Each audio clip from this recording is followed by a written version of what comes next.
All right, everybody. I'm going to have to start this little video again for the second time because in the middle of it, somebody decided they needed to talk to me and called me and interrupted the video. So this is our media booth, sound booth, depending on what you like to call it. This is our square machine right here. Maybe later I'll do a video based on this. It's been a huge financial blessing to the church to be able to have this because you can use credit card, that sort of thing to be able to take payments or whatever for tithes and offering. So I've got a lot of junk in the sound booth right now because I've been doing some work, but I'm going to walk you quickly through the basics of this because there's some of you that may want to know how to stream on a couple different platforms and a couple of different ideas.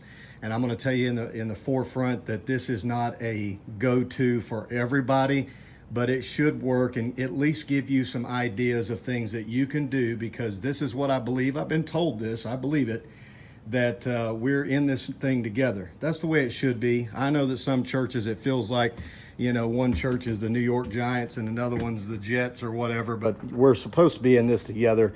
So my goal is to say something and maybe teach you something here or show you something that'll help you to get your videos and your services online. So I'm going to jump right to the first platform that we use. We use a couple different ones. The first one is going to be Spreaker. There's a huge advantage to using Spreaker. Spreaker Broadcast is a audio version of the broadcast, so you're not going to be doing videos through that. I encourage you to at least consider Spreaker for a couple of reasons. There's a lot of people that have low bandwidth, or maybe they just can't stream or buffer the video. A lot of people may have a cheap phone service and their phone's constantly giving them problems. So when they can't watch the video, they can listen to the audio because it doesn't take as much bandwidth and such to listen on Spreaker. The other thing is that there are times that people may be at work, they may be mowing grass, cleaning the house, and they don't want to sit there and hold the phone or put the phone where they can watch a video, but they want to listen to it. So the first platform is going to be Spreaker, and that is with an R, just like speaker, but it is called Spreaker. So I'm going to back up a little bit here. I had to stop short of what I was doing because someone loved me so much they called me right in the middle of the video. So this right here is what we use. I use a laptop for, kind of looks funny, looks pink in this video, but anyway, it's red.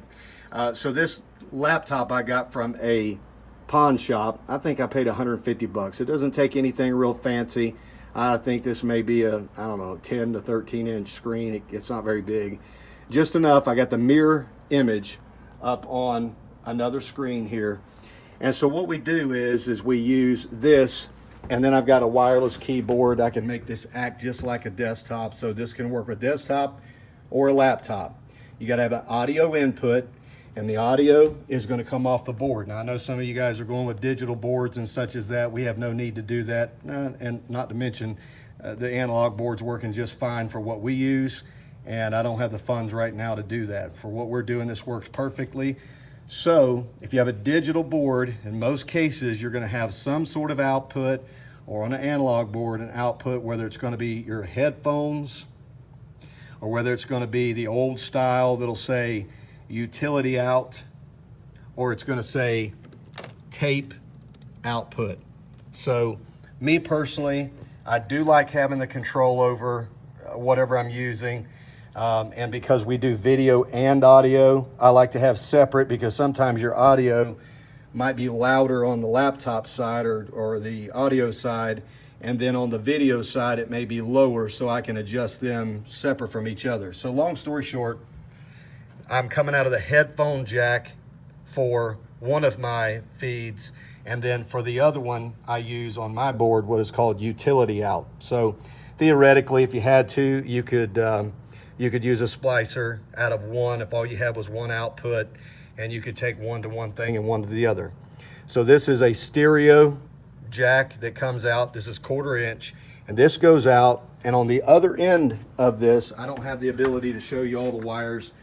I've got this booth wired in such a way it would be a fiasco to kind of follow every wire. So you just have to take my word for it here. So this is what we most likely, most people call a 1/8 inch jack. And on most of your laptops and desktops, you're going to have an input that is either going to be color coded or it's going to show you what it's supposed to be. Now this one here, I'm trying to figure out on here, there's usually a little diagram. It's probably because I paid so much money for this one, I don't see the diagram. It's either that because I don't have my eyeglasses in, but either way, I'm going to plug this in and I'll have to figure that back out later again. So nonetheless, so you plug this into the record input on the laptop or on the desktop. If you notice on the front of this custom built desktop, notice how you have headphone, then you have microphone. So there's one of these on the back as well, but you could also plug it in the front.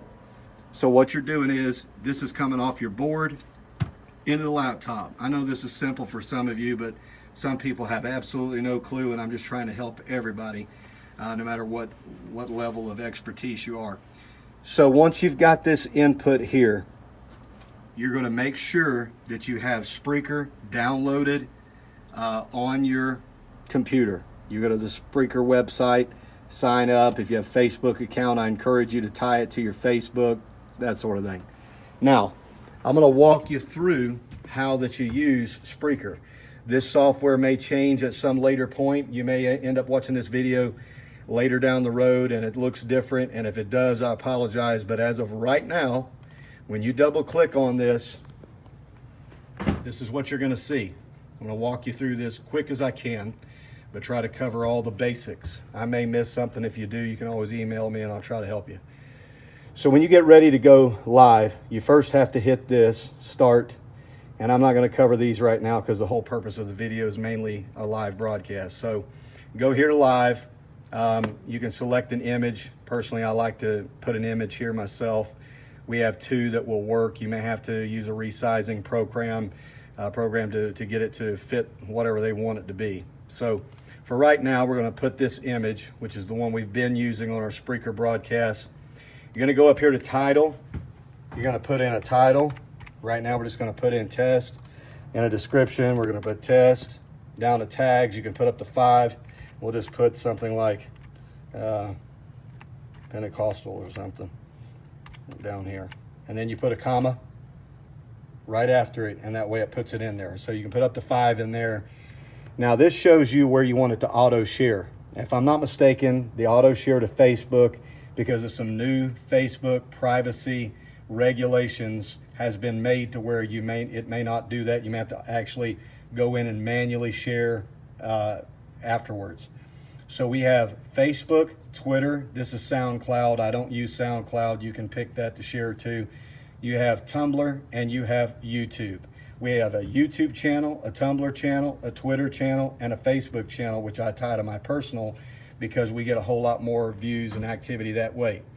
So you have a nice audio broadcast that plays as if it were a video on YouTube and Twitter and so on and so forth. So when you're ready to go live, you go right down here to go live, and it's going to start recording as soon as you press go live. Now, again, that's a huge benefit because of the audio version of the broadcast. And I will tell you, there are times you may have a message that you feel like is a very needed message, and you do the video and the video drops out, or you got some hang up with the video. It's nice to have at least your audio. If you can't get the video, at least you have an audio copy. And Spreaker has been incredible for us. We also have an iHeartRadio account through them because we won that for free through some raffle thing that they did, if you want to call it that. I signed up. They gave us a free iHeartRadio, kind of like Pandora. And I don't have time to go in all the testimonials. I've had numerous people, truck drivers that have been driving down the road and they're going from city to city and they're tuned in to iHeartRadio, come across the broadcast, end up getting saved. I had one guy that wrote us one time, saved, sanctified, filled with the Holy Ghost, had been running from the call to preach. Several months after the fact, took a church that pastor, wrote us a long letter and asked me to share it with the church. There's numerous testimonies like that and many more than just that. So it's a very powerful platform to broadcast on, and I encourage you to do that. One of the most important aspects of broadcasting anything, before I talk about the video, audio, you're going to also have to have, this is our router, you got this at Sam's Club, but you're going to have internet. You got to have a decent internet connection. The audio part, you can get away with the audio without a whole lot of speed. But if you're going to video, you're going to need a decent connection. And if you're going to do audio and video, you need a good connection and a good speed. And I recommend that if you're a pastor of a church, don't give out your Wi-Fi password to everybody, because just like a highway, the more cars you put on that highway, the more you're going to clog up the bandwidth. And that's a lot of the problem I hear from a lot of churches. They give out the password, and then when they go to video broadcast the service, it's cutting in and out, it's dropping out, and such as that. And sometimes it's just as simple as resetting your password and stop giving it to everybody. So, and it's not just, you're not trying to be a jerk about it or anything. It's just the way it is. So for our church, we use Bright House Spectrum in this area. That's what we have. And we have a 100 down and 10 up. And with Spectrum, that gives us, if I was to do a speed test on the actual modem itself, you're going to be looking at about 117, 115 down, and about 10, sometimes 12, sometimes as much as 15 to 17 up. And of course, it depends on what's going on in this area, and there's a lot more technical stuff that you don't probably have time or want to hear. So that's what you're going to need to do, is make sure you've got a good download, and most importantly, a good upload. You can have 100 down and 2 up, and that's not going to be very much, because what you're doing is you're broadcasting, so you're sending signal to the internet, and so you need to make sure you have a decent down, but probably an even better going up upload. So that is important. Make sure you do have that. Now, I'm going to move over to the video broadcasting portion. We have recently changed what we use. I'm going to give you a view around here. This is our surveillance here in the church, 16 channel. I built this sound booth originally for future potential ventures and purposes. Of course, like most anybody's sound booth, it gets filled with a lot of stuff. I had a little bit of time today, so I figured I'd go ahead and throw this video together. So I apologize for any stuff that is in here. So you're going to make sure that you have a decent camera for video. Now we have a Canon. This is a Vixia HF G10. I get asked a lot what camera that we use. Now there's another model that's up, and I think it's that has instead of 10, I think it's a HF G20. We had that one from the cable pulling on the HDMI port here so often that it started getting a short in it. So I ended up selling it to somebody that didn't need that feature, and I got enough money to turn around and buy the model down from it, and they have the exact same video quality. You're going to need to be able to have an HDMI output, and you got to have the right cable for this, because this is a smaller than normal HDMI out, and then the cable will go to the larger size output. You don't necessarily need all this other contraption that I got here. That was just a test run on something else. If you're going to use the HDMI audio output, I suggest having a little bit better mic pickup, and that's what this here is. So just ignore that for right now. Most importantly, just focus on the fact you got to have a good camera. This is an HD camera, and it is capable of broadcasting the service in 1080p. Now, we have our tripod obviously set up. You need to have something, and you need to have it adjusted and set up so that it flows as nicely as you can make it flow, and at the best level that you can, broadcast the service at. Test it, see what works the best. This audio, or this video output, it's video and audio, HDMI works that way. This comes out, it goes underneath the sound booth, and it goes all the way over to our custom built desktop. You don't necessarily have to have a custom built desktop, but that's what we use. And we wanted to make sure this has been built for a few years now, so the technology is probably getting behind the times. It's still on Windows 7. But if I can pull this out without messing anything up, this is an Elgato HD60, and I think I paid $160 for this on Amazon.com. Now, you're going to need that feed that comes off of the camera, go underneath the sound booth or however you want to wire it. It needs to go into this Elgato capture card, and then this capture card is going to go into your desktop computer, and it goes in via a USB connection. So there's a USB output on this card, and it will go into your USB input in your desktop, or if you got a powerful laptop that you want to use, that'll work just fine. They also have an onboard PCI, I think, slot type HD capture card for Elgato, but I'm just showing you what we use, and this will work for you as well. So that goes on the desktop. As I said, if you were running like us, Windows 7, you have 10, you may not have to worry as much about making sure you get the right download. But here's our already pre-downloaded Game Capture, Elgato Game Capture HD software.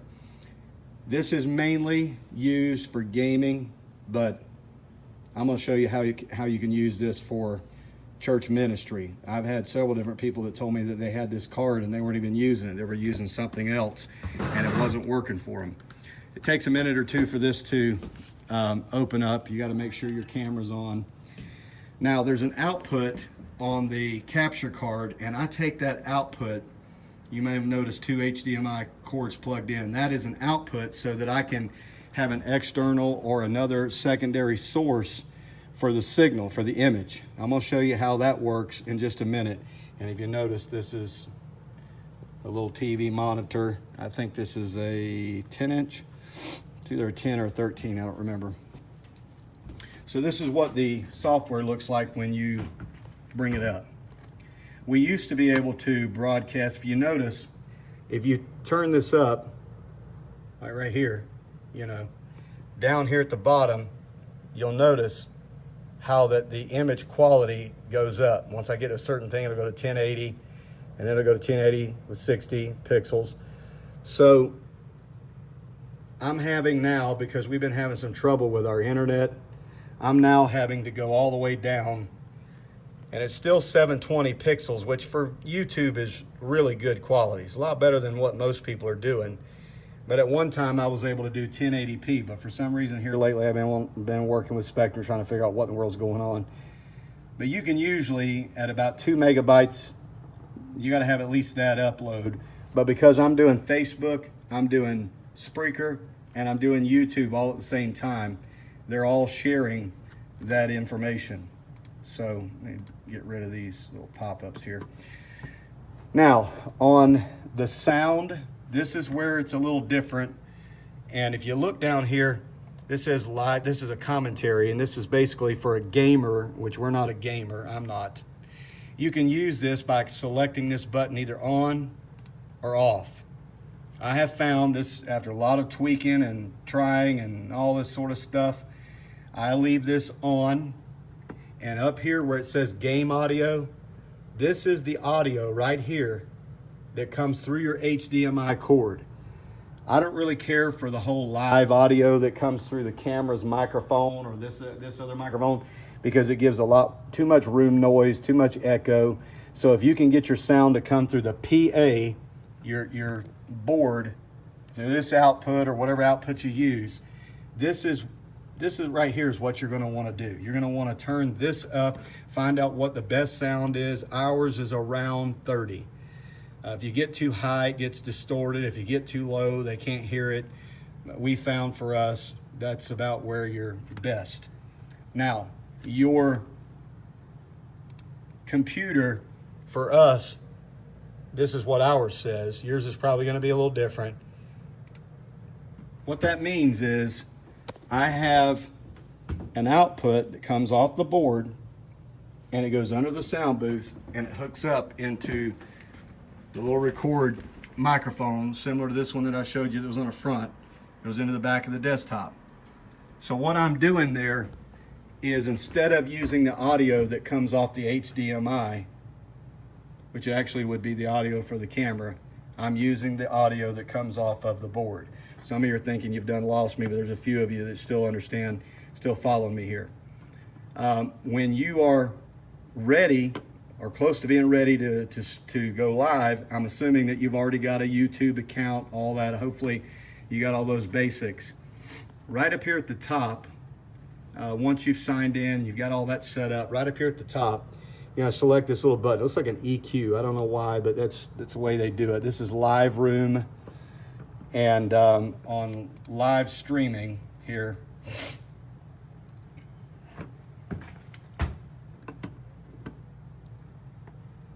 right down here, I am able to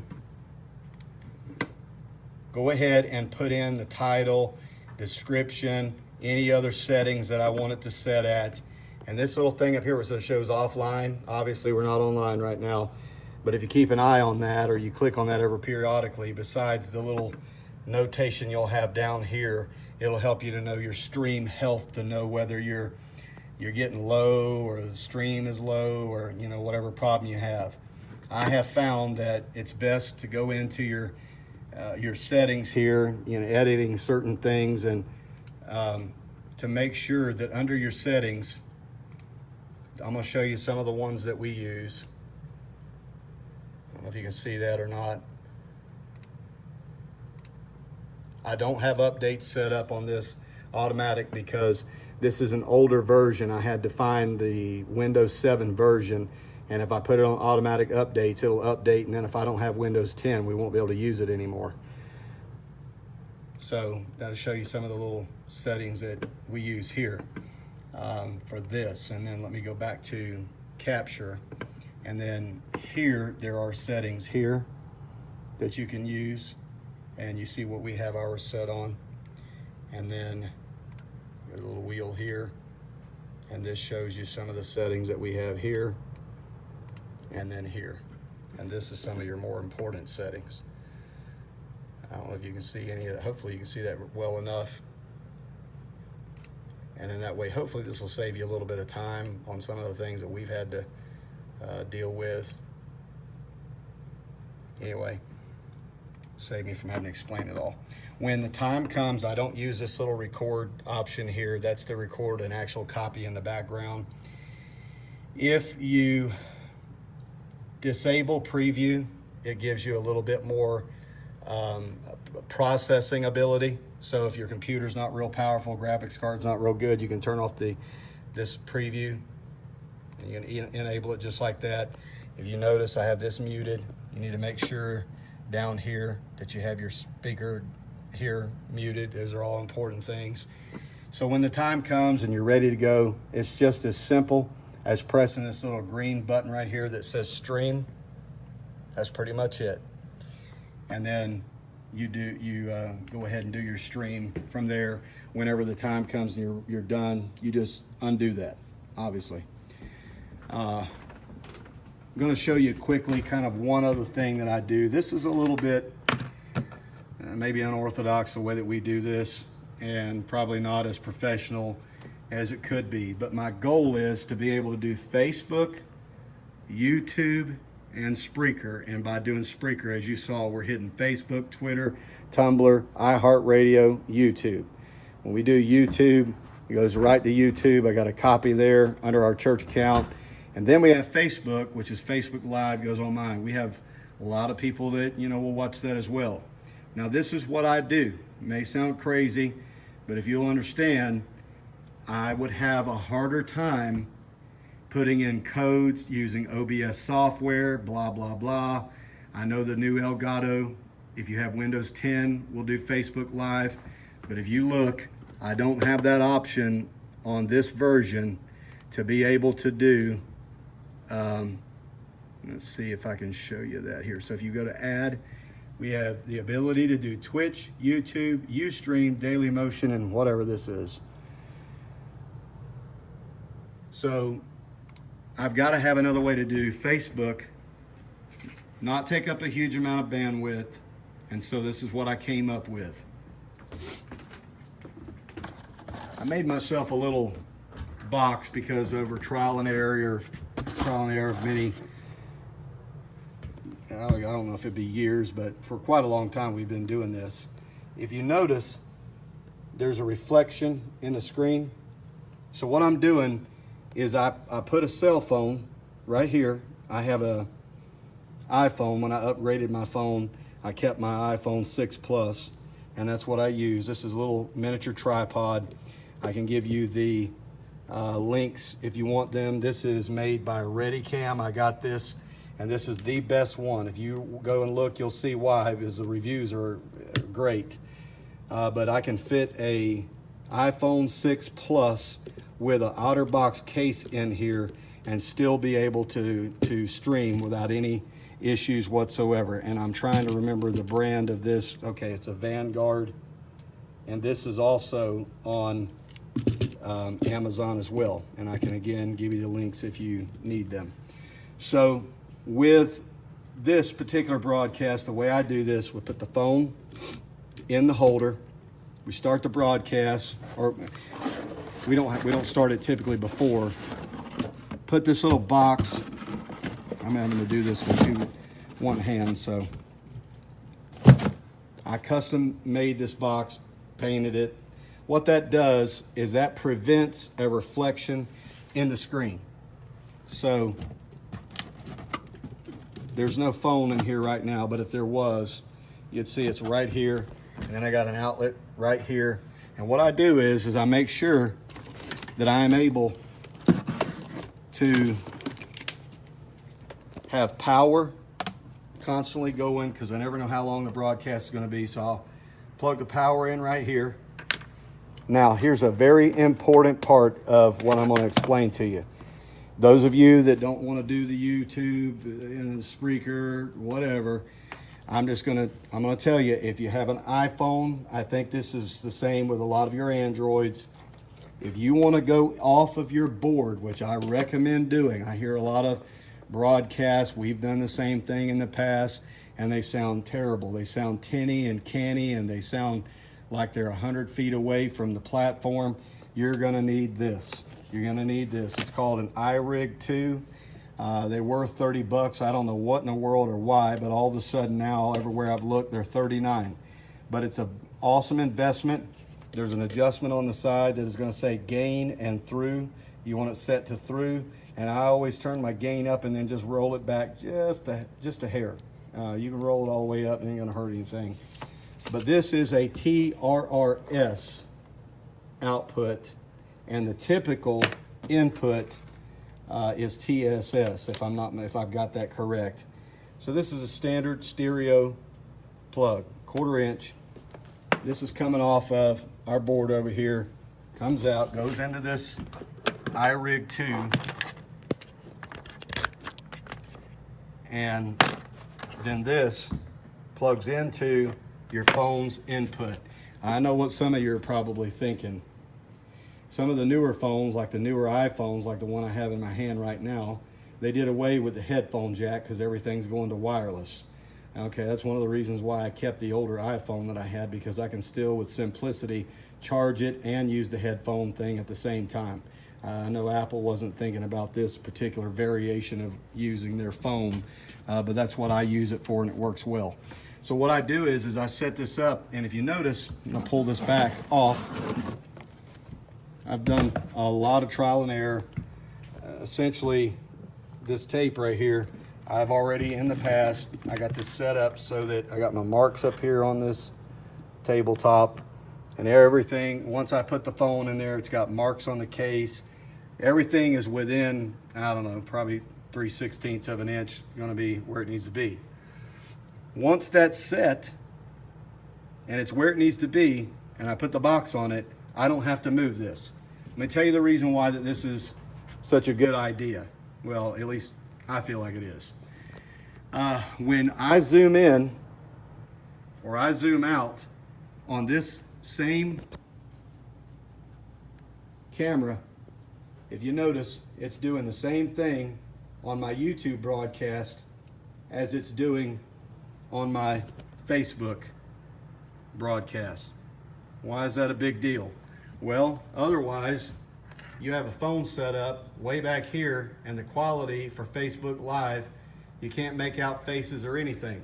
You can barely see those white pillars. But now watch this. I'm gonna put the phone here and I'm gonna zoom in on there, and you'll notice how much definition you can get versus way back here. So it may seem like a weird idea to video, but it works well, and it has, it's not perfect. There are times that you see what they call screen door look, where if you're, I forget what the rating is on this particular monitor. We had another one that was a better speed per second. I forget what the wording is. It slipped my mind at the moment. But anyway, so in other words, the better that it is, the less screen door look you have. If you've ever taken a picture of your computer monitor and you see those weird lines in it, that's kind of an idea of what I'm explaining. So there are times the phone will be kind of doing like this here, like it's trying to focus, and it's not perfect, but it's still a whole lot better, because whenever you got a guy here in the sound booth and he's zooming in on the preacher, you can't do that as efficiently with Facebook from just your cell phone. So the reason why that all this works out well for us is simply because we're not just doing one platform. We're doing Facebook, we're doing YouTube, we're doing Facebook audio, Twitter, Tumblr, YouTube for the audio as well, and then iHeartRadio. A lot of platforms for one service, and that is getting the message, the word, everything out pretty much all over the world. And so I don't know exactly what else we could potentially cover, but I will explain a couple other small things that may be important to you. I do like I said, the headphone outlet, because I can adjust on most of your boards. You're going to have an output here where you can adjust the volume. These are things you got to play with a little bit to find out what is the sweet spot for your setup, your PA, as far as the output that goes to Spreaker or any of these other platforms. Now, a lot of your laptops are real hot on the record sound. I don't know why, but even some of your desktops, it seem like the laptops, to me, in my experience, are. If you right click on this speaker, you can go to recording devices, and then you go up here to recording, and you figure out which one that you're going to use. In this case, we got this one here. I'm going to double click on that, and then you can see where it says listen, levels. Now, see where this one here is set at? 7. I can go up, I can go down with that. That is going to also determine how loud the broadcast is. If you've turned the volume way down on your board and it still seems like, man, this is so loud, it's distorting, whatever, you may have to go into this setting and turn this down. I've had computers and times where it was at 1 and it was still crazy loud. So between this and the volume that was on the board, that's where I had to make my adjustments. I don't know if there's anything else that I may have missed, because this wasn't a planned video. I've had numerous people ask me about this sort of stuff. I've got an old video about how to do Ustream, but that's kind of old news now that things have changed with Ustream. We have done our best to find new ways to improve video quality, and as of right now, for a while we were doing 1080p broadcast to YouTube Live. Now we're doing more of a 720 with a 30 pixel, which is still pretty good for YouTube. These are cool things. You may think, what is the big deal? Well, if you want to get the message out, get the gospel out, this is a great way to make it happen. And now, if you have YouTube channel and you've got videos on there, people that are sitting at their houses can find you on their Roku, on their 60-inch televisions or whatever else, and they can find you, and through the Roku device, they can watch church services right from their living room live. They can watch old services right from their living room from a Roku device or a TV, a smart TV that has, the ability to access YouTube and such as that. If you have any questions, I'm going to give you my email. Please don't bombard my email with spam or other garbage. It'll just get deleted and I won't even bother fooling with it. But if you have a legitimate question, concern, all my fellow pastors and brothers that I love so much, I'm hoping this is going to help you in some way, fashion, or another. I've got good friends of mine like Brother David Lamb, who I recently was able to help with a setup, and really all he needed was the cable and the iRig, and his audio went from being mediocre to phenomenal, and now folks can really understand what he's saying. Here's girls singing, and the services have, it just really affects and changes the dynamics of the overall quality of the video.